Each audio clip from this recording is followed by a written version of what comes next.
A lot of important games left on this Syracuse schedule. We're going to rank some of the ones that Ken Pom doesn't think Syracuse is going to win. We'll do that. A not so important game tonight against BC, but we're still going to preview it for you here on the Locked On Syracuse podcast because, well, it's not important. It's still a gotta-have-it game. So we're going to dive into all of that. How much can Syracuse put up against this BC team? We'll get into all of that and more. The prop shop, Dabbundo's digits, and our picks against the total and spread. That is coming up next. You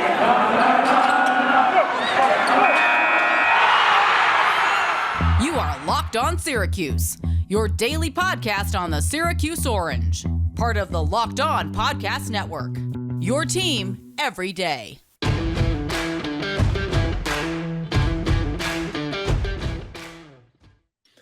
What's up? Welcome in. This is the Locked On Syracuse podcast. Tyler, Aki, and Tim Leonard, the only place to get daily Syracuse pods. Check out the show on Twitter at @LO_Syracuse. Also, thank you for making us your first listen every single day. We're free and available on all platforms. That includes YouTube, so be sure to subscribe to the show there. Subscribe to the show wherever you get your podcasts as well, whether it's the Odyssey app, Spotify, Apple Podcasts, all that good stuff. Rate, review, like the videos, all that good stuff. Today's episode brought to you by BetOnline. BetOnline has you covered this season with more props, odds, and lines than ever before. BetOnline, where the game starts. A lot of important games remaining on this Syracuse schedule. You don't even have to talk about the ACC tournament really to get into that conversation, but we talked a lot on yesterday's show, Tim, about this back stretch of games that Syracuse has. It's Notre Dame, it's Duke, it's North Carolina, Miami, but we'll also throw Virginia Tech in there as well. So basically, you got 5 of your final 8, and they're pretty much coming bang, bang, bang, bang, bang, too. We've talked about this ad nauseum really the last week or so of this 5-game and 10-day stretch that the Orange is going to have to endure to close out the year. And it got us thinking, all right, we're going to take the VT game, the Notre Dame game, the Duke game, the Carolina game, and the Miami game. Rank them. What's the toughest left on the schedule? Right now, Ken Pom has Syracuse going 1-4 in that stretch. First of all, let's start with this. What will Syracuse's record be in that stretch of 5 games? So starting from, well, we'll just I see what you're saying. Virginia Tech here. So yeah, Virginia Tech, basically the games that the important games that Syracuse has left. Let's put it that way. Yeah, because you're projected to lose 4, and then you got Miami at home, which is, according to Ken Pom, a 3-point win right now. By the way, for those that don't have Ken Pom and can't look this up as we're talking it through here, they're projected to finish 16-15 on Ken Pom, 10-10 in the league if all games sort of go according to script here. And keep in mind, like, Ken Pom isn't a predictive metric, as is Bart Torvik and some of these others. So Syracuse is up to 73 on Ken Pom. They had slipped to 95 after the Pitt loss, which is a really rough number that I'm glad they no longer have next to their name. Yeah. But when you get up to 73 is much better, but 73 is still not good. But essentially, Ken Pom putting 73 next to Syracuse isn't him saying their resume right now is number 73 in the country. It's him saying, based on calculating how everyone is supposed to finish the season, Syracuse will finish the season 73rd. So sometimes people might not realize that, but also that's factoring in some toss-up games in the ACC that are always tough to predict here. But it's tough to rank those 5 games. I don't know. How would you sort of lay them out? All right. So I think during that stretch, it's so tough because you really wonder how this team's going to do in the meat of that stretch, basically Notre Dame, Duke, Carolina, because those right there could be 3 losses, and not just 3 losses. Those could be ugly losses too, based on where you're at in the season, just the minutes that a lot of these guys have logged so far. But in terms of how I would rank them, I think the easiest of those games to win, and I'm not going to listen, none of these games are going to be easy to win, I don't think either, but I think the easiest is Miami. You're at home, closing things out. You're going to have about 5 days of rest under your belt as well. I think that's the easiest, and I don't think it's really that close either. It's also the only game that Ken Pom is projecting you to win right now of these 5. Yeah, I would say if I had to rank them, and I'm kind of just sort of going off the Ken Pom numbers here, but I feel like Duke, even though it's a home game, is probably the toughest because what they did at Syracuse last time. And just what they've been doing all year long. Like, look what they did this past weekend. Big, emotionally charged game, ton of Carolina fans in the stands. and they laid the hammer down on. It was never close in that game. Yeah. I've sadly kind of come to the realization that Coach K is probably going to win it all this year with Duke. That's just Oh, no. I'm maybe just You're putting up there. my guard so that I don't have Our heel to Tim bringing the shield feel out. devastated when it happens. But I do think there's something to be said that Duke is playing in the ACC, so it's tough to evaluate. But their rankings have slipped compared to the Auburns and Baylors, even in Kansas of the world, that are really playing some tough games night in and night out. But then you think, when Duke has had to play a tough team, they've kind of brought it each time. Like going back to the Champions Classic, which was forever ago, but Kentucky, big win. Gonzaga, big win. UNC on the road, they just blitzed them.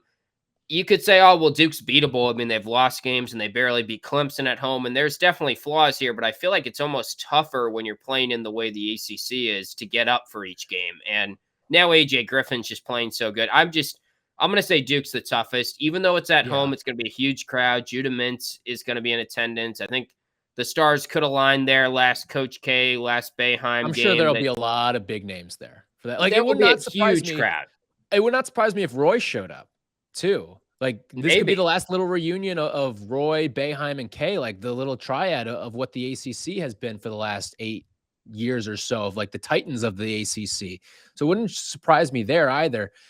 Another thing with Duke, you got to remember this. You hear it all the time, especially during the BCS era of college football, of you got to win and you got to win with style points. That's what is kind of happening with Duke right now. You almost think about it from a mid-major lens, or like what Cincinnati did in the college football playoff this year. They didn't have to just win games. They had to kill some teams too. Mm-hmm. And Duke playing in the ACC, as down as the ACC is right now, they don't have to just win games. They've got to kill some teams. And they killed UNC. They're going to have to go out and put up some style points, I think, in the ACC, because the conversation for Duke is unlike the rest of the conference right now. Duke is in the tournament, all right? The conversation for Duke is, can we get a 1 seed? Can we get a high 2 seed? Something of that nature. That's what they're looking for at this point. Yeah, and then to me, North Carolina's number 2 for a couple reasons. One, it is at the Dean Dome, where UNC has been a much better team this year. They did just get blown out by Duke, but that was their first loss all year at home. And they've actually looked way worse on the road. It'd be nice if we got UNC this year inside the Dome. I think they could win that game. The other thing is, Roy Williams' teams usually played well against the zone. Now it's Hubert Davis, but still North Carolina's been our kryptonite. And it's at the end of that stretch, right? Where it's a big Monday game. You just coming off Saturday against Duke, Wednesday against Notre Dame. It's all these tough games in a row. UNC has Armando Bacot, who is a huge matchup nightmare for us. He's averaging like 13 rebounds per game. He's a double-double every night. So I feel like those are the 2 toughest. Notre Dame 3rd, Virginia Tech 4th, Miami 5th, if I had to rank them. Yeah, I would go, I think I'm with you. North Carolina is the second toughest game, just for pretty much the same reasons that you sort of laid out there. I'll go Notre Dame as the 3rd toughest, and then Virginia Tech 4th, and then we've talked about Miami being the 5th. The Notre Dame game is going to be sneaky tough too. Like, they're a good team right now, and certainly a team that could work its way into the tournament. You look at some of the big games that they've had too, as well. I mean, they've really laid flat once or I should say twice in the ACC this year. They're 9-3, but they played a close game on the road with Virginia Tech mid-January. They had the loss against BC early in the season, but since the new year, this has been probably the second best ACC team. Like, they have played really well and won some big games along the way too. Yeah, they've won 12 of their last 14 games. Now, part of that is the schedule. They had a Howard game in the middle that actually they didn't look that good against Howard on the road. They only won by 3. But they have Paul Atkinson, who's a nice big down low.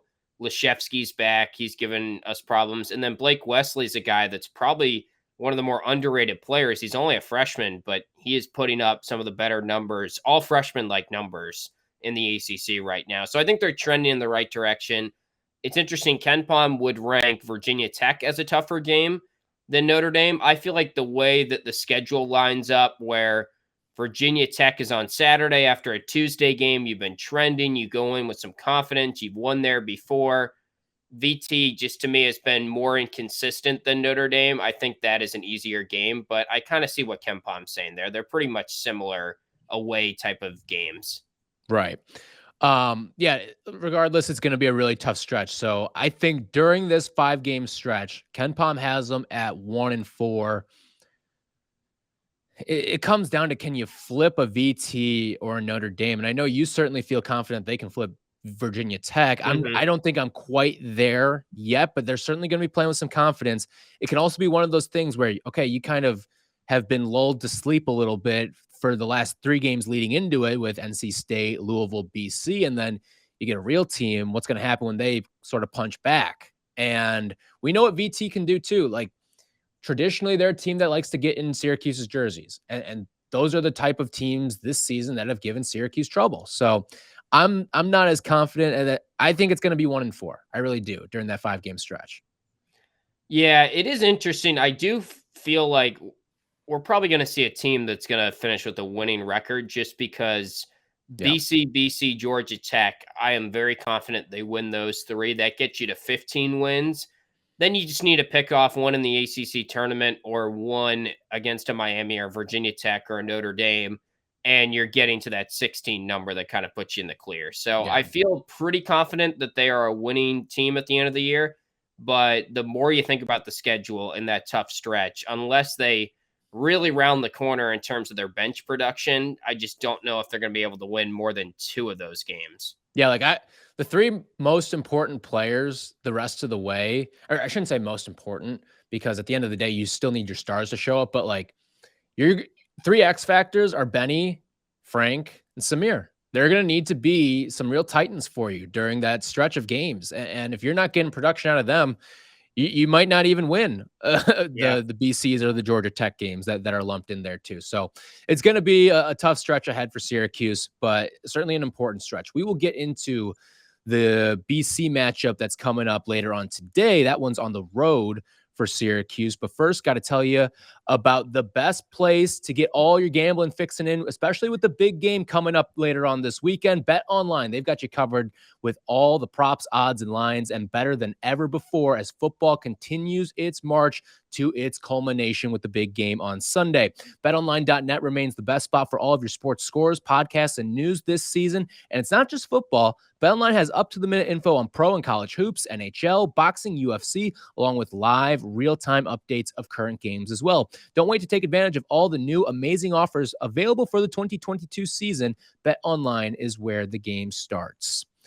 Hey, it's Super Week, brought to you by Get Upside, and there's no better place to get coverage of the big game than the Locked On NFL podcast. Also, catch Locked On Bengals and Locked On Rams as they are out in LA, getting you set for the big game. So check all that out. You got to pick this week, Rams or Bengals? I'm leaning Rams right now. I want the Bengals to win, but my gut says the Rams win. Yeah, my heart is, I'm aligned with you as well. My heart says Bengals, but my head says Rams, and my head usually wins out in these situations. But all right, let's get into the prop shop here. Solid week for both of us last week, each of us going 3-2. You have obviously kicked my ass all season long from the dollar standpoint. You're up 1240. I'm down 520. You're sitting with a record of 61-56. You've been great with the leading the leading scorer. For Syracuse, I have not, and that is why you are killing me right now. But let's start with the leading scorer for this game. Will it be Buddy? You're gonna have to lay a little juice here, -145, tied with Jesse last game for the lead. Gerard +350, Jimmy +350, Swider +495, Jesse +495. You want to go into the bench? You're gonna have to get some. Well, first, you're going to have to get some bench scoring, but you're also going to get +1,000 in that regard as well. So who do you like to lead the Orange in scoring? Yeah, I mean, I always take Buddy. Maybe I won't take Buddy this game because there's some blowout potential. And then, maybe Buddy gets like 18 or 19 and then sits for the last couple minutes and doesn't rack up quite as many. But also, even when there is blowout potential, like he scored 30 in that blowout win against Wake Forest and didn't really play a ton coming down the stretch and got them to that point. So I'm sort of talking myself out of not taking Buddy, but I'm going to take Joe Girard. I think BC's a team that recruited him. I think they don't really have the pressure type guards to get up on him, and he's sort of trending in the right direction. So I'll take him at +350. I'm going to go a little off the board. Someone who's played well as of late, especially from 3. I'm going to take Cole Swider in this game. I like it. I think this could be a good little spot for him. BC is one of the worst 3-point defenses in the country. Like, this lends itself to being a great Syracuse 3-point shooting game. Like, and we have seen Syracuse shoot the lights out. I don't have the numbers in front of me. I'll tweet them out later, but Syracuse shoots the lights out at the Connie Forum. So, like, I remember one of the games I was in school for, and it was Buddy's freshman year. He was getting Buddy Boeheim chance. Like, it is going to feel like a home game for Syracuse because they've got a pretty good contingency that shows up in the Boston area. So I'm going to go with Cole, though. I think this could be a nice little 3-point. Like, it wouldn't surprise me if Cole hits 5 3-pointers in this game. It's one of those games, I think, for Cole. So I will roll with him in this one. We're going to go to the big man next. Jesse Edwards, over under 13.5 points. I'll take the over. I'm going to ride with just the fact that I think Syracuse is going to score somewhere in the neighborhood of 85, 90 points again, which, you could make an argument. Is the offense scorching hot right now? Is it due for some negative shooting regression? We'll get to Anthony Dabbundo in a minute here, but he was texting us some of the shot quality metrics and how even in the blowout win, Syracuse, based on shot quality, was only projected to score like 78, 79 points and win by 2 or 3 points. But I also think that they were shooting really poorly before that, and now it's kind of leveled out. And it's just BC's such a bad team overall and a team that you can score on. And I think Jesse will continue to get more looks. It feels like they're just going to Jesse much more often now. So I'm going to take him over 13.5. I'll ride with you too. BC does have a big man that does play a lot for them. That's Quentin Post, 7-footer. Could cause some issues too.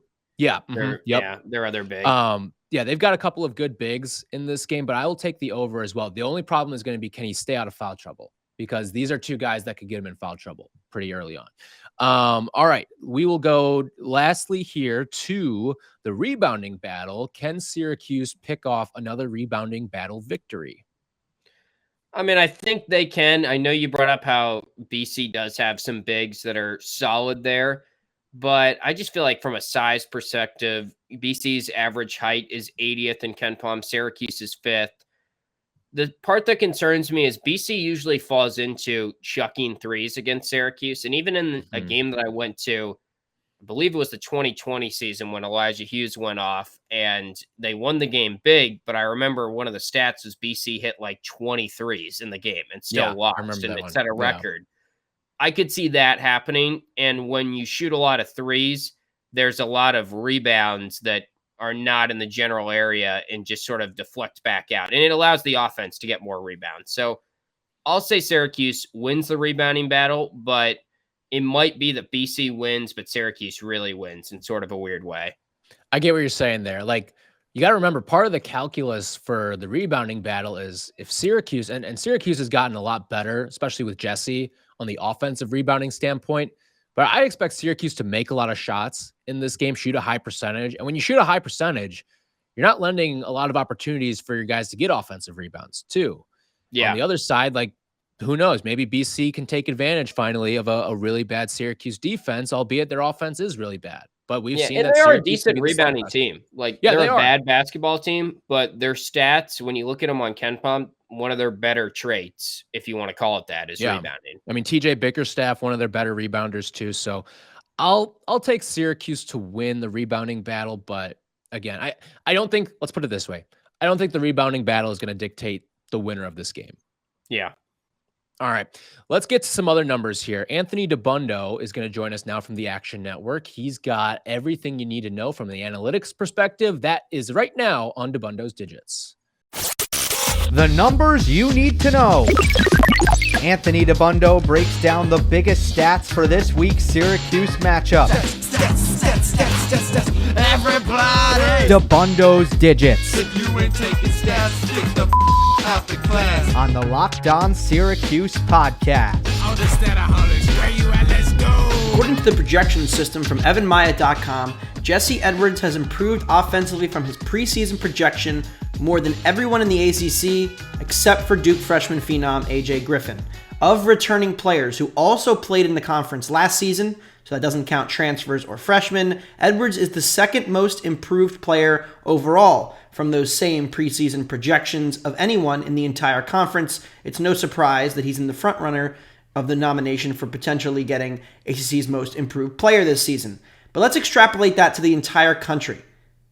Jesse Edwards' defense has taken a small step back relative to expectations according to this system, but only 9 players in the entire country have overperformed and improved more offensively. Guys like Purdue's Zach Edey and Sasha Stefanovic, or Baylor's Jeremy Sochan, they all made the list ahead of him, but it's a pretty elite list to be on and ranking 10th in the entire country there. Edwards has been named KenPom MVP in 5 separate games this season. In those 5 games, the Orange are 5-0. That includes wins against NC State, Louisville, Indiana, and Florida State earlier this season, along with Arizona State in the battle for Atlantis. And plus minus isn't really a great metric for Syracuse because they don't really play the bench, but he does have the best plus minus on the entire roster. That should be noted. Edwards fouled out of 6 of 7 games at one point in late December and early January, but he's only had 13 total fouls, and he has not fouled out a single time in each of the last 5 contests. Getting better there and improving his availability makes for a much improved player. Edwards does affect a lot of shots with his impressive block rate on the defensive end. He's second in the league and 10th nationally in block rate. It doesn't mean the Orange defend the paint that well. It's an area where they still need to improve. The Orange are 257th per Haslametrics at near proximity field goal percentage allowed. The zone generally prevents teams from getting to the rim, but teams are still finishing at a higher rate than the Orange would like at the rim, and part of that is Edwards himself. And since I know people have that thought in the back of their minds, I ran a bunch of tourney simulations through Bart Torvik. Syracuse pretty much needs to finish 7-1 in the regular season to get back onto the bubble, and that would include 3 Quadrant 1 wins against any of Notre Dame, Virginia Tech, Duke, or North Carolina. Right now, Cuse has 5 Quadrant 3 losses and 0 Quadrant 1 wins. They're nowhere near the bubble, and they're going to need to do quite a bit to get even in that conversation, so let's keep that on the back burner for now. But it looks like they're going to get 4 chances at Quadrant 1 wins, and then maybe it'll come down to 4 days in Brooklyn. Going into tomorrow's matchup, Boston College is 342nd in catch and shoot 3-point quality nationally. They do not get open threes very often, and they're pretty low in 3-point frequency as well. They rank 337th in off the dribble 3-point shot quality, so they don't generate a lot of open threes, and they don't take a lot of open threes either. That's not great when you're facing a Syracuse zone that forces you to shoot from the perimeter. Something has to give in this game, and that's probably where this game will be decided. Bart Torvik projects Syracuse as a 4-point favorite. Shot quality has them as a 2.6-point favorite. KenPom has them at 3. The offense is going to cool off at some point. They've been the number 1 offense in the country the last 10 days. But given the number of open threes that Boston College allows at the other end, this may not be the game. Boston College's weakest point defensively, when you look at their shot quality metrics, is by far perimeter defense. That could be a big red flag going up against a red-hot Syracuse team. The offense won't continue forever, but they've got a big matchup with Virginia Tech and their first chance at a Quadrant 1 win in a long time. So that's the game I'm looking forward to, but they need to avoid the trap here. Ultimately, given the matchup issue for BC, I think they will.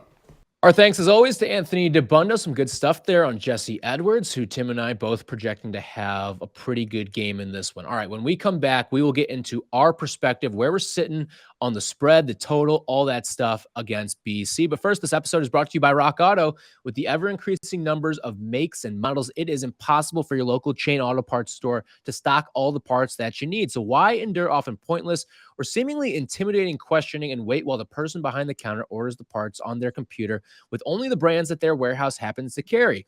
You've got computers with access to rockauto.com at home and in your pocket. Save time and money when you use Rock Auto. Why spend 30, 50, sometimes even 100% more for the same parts from a chain store or a car dealership? Rock Auto is a family business serving do-it-yourselfers for over 20 years, and their prices are reliably low for every single customer. Go explore their easy-to-use website today to find the solution to your auto part needs. Go to rockauto.com right now and see all the parts available for your car or truck. It's the winter months right now. A lot of people having some car troubles, and write Locked On in there "How did you hear about us" box so they know that we sent you. Amazing selection of reliably low prices, all the parts your car will ever need. Check them out, rockauto.com. Interesting KenPom number when you dive into this matchup. Projecting a 3-point victory for Syracuse in this one. Whenever that line is shrunk down like that, feels fishy. And you hit on it earlier with Anthony Dabbundo kind of saying like, oh, well, in reality, the Syracuse team, based on a shot quality metric, is probably scoring between 76 to 79. Let's put it this way, though. 76 to 79 points per game in a college game is still pretty impressive. It still means that you're flowing with good offense. But yeah, it's certainly not the 90. They're averaging almost 92 points per game over their last 3 and shooting immaculately from all levels of the floor. But 75-72 feels borderline disrespectful, but sometimes it means something. So where do you sit? Syracuse -3 based on this KenPom line. Yeah, it is one of those lines that makes you go, oh no, does Vegas know something here? And then I started to dig into it more. Are they trying to say that Syracuse is in a sort of a unmotivated spot here where you've got an earlier than usual midweek game Tuesday on the road, coming off a game Saturday where you have a blowout? Usually it's red flags if you blew out a team and then you're playing a team that is not really one of those highlighted games on the schedule that you're supposed to get up for. But even considering all that, I just think the Syracuse team is better than 3 points, better than BC on the road. And then also the road doesn't matter that much when Syracuse is going to be chanting like it's a home game more so than the standing BC clap crowd is going to be alive and well to open up that game. It will. Like there will be "Let's Go Orange" chants at some point during the game, and especially if Syracuse gets in the blowout territory in the second half and some of the BC fans fizzle out. BC is an interesting team because their wins are solid wins, and they've had games where they've looked like a team. Like they did beat Notre Dame here in Conti Forum, and we talked about Notre Dame earlier on this podcast as one of those teams that's trending up, but that was a long time ago. And I feel like Syracuse just traditionally plays well in Conti Forum because they get a good crowd and, you know, they have history against BC, so they're not going to overlook them maybe quite as much. And they're just playing some of their best basketball of the year right now. Yeah, I'm taking Syracuse even with the 3 points. Same. Like I love you brought up the phrase like, oh, does Vegas know? And people always say like when there's a line that is hit on the head and it pushes, or a total that hits on the head and it pushes, everyone always says, damn, Vegas is so good. But nobody ever points out when Vegas is dead ass wrong. Like no one's like when Syracuse wins this game by 25, no one's gonna be pointing and being like, damn, that Vegas, they were way off on that line. Like they get their praise, but they don't get their critics. Let's put it that way. So well, the other thing is, if you ask yourself, all right, is Syracuse going to win this game? I would say very confidently that's a yes for me. Yeah. When Syracuse wins games, when they play well, they usually beat teams by more than 2 or 3 points. So if they're going to win digits, right, if they're going to win, I think it's a double-digit win. So if you believe Syracuse is going to win this game, the 3 points shouldn't scare you, I guess is what I'm saying. Yeah, and even if it is a close game, the thing about basketball too, you always got to remember is there's fouling at the end. Yeah. Syracuse has some really good free throw shooters. 3 guys hovering around 90% right now. So you feel good if you get into the foul game at the end that even with that, you can still probably cover the 3. All right. Total being set at 147, according to Mr. Pomeroy. Where do you lean on the total in this game? I already said I think Syracuse could score 85 to 90 points, so I guess I kind of have to take the over. It is interesting. I think Anthony Dabbundo would tell us that based on these metrics, based on the fact that Syracuse's offense has been really hot, you should probably lean towards the under. I don't really have a great feel one way or the other on this game because I feel like BC, like you take a look at their North Carolina games, for example. When they played UNC at home, they allowed 91 points. When they went to the Dean Dome, they held UNC to 58 points. So could it be a low-scoring win for Syracuse? Yeah, but I also think if Syracuse wins this game, it's because their three-pointers are falling, which I expect to happen, so I'll take the over. The one thing that you can sort of point to here is the pace of the game might be really slow. BC is slow on both sides of the ball. They're outside the top 285 in pace and possession length on both sides of the ball. Syracuse, obviously, with the defense is slow, but with the offense, things get sped up a little bit more. They're top 80 in the country. But I'm with you. Like, I think Syracuse can put up 85, 90 points. And then you're not asking a whole heck of a lot out of BC. You're asking them to get you 60, 65 points. So, yeah, I'll take the over here. Could it be a fool's errand? Maybe. But at the end of the day, I still feel when you factor in the opponent, when you factor in the way that this team's been playing, when you factor in the fact that you can't really overlook BC if you're Syracuse, because you got to win these games. And it's not like this team is 7-3 right now. And, oh, okay, you get a bad loss tucked in there. It's not going to ruin you for the year. Like, losing to BC pretty much means the final nail is in the coffin. Right. So I'm with you.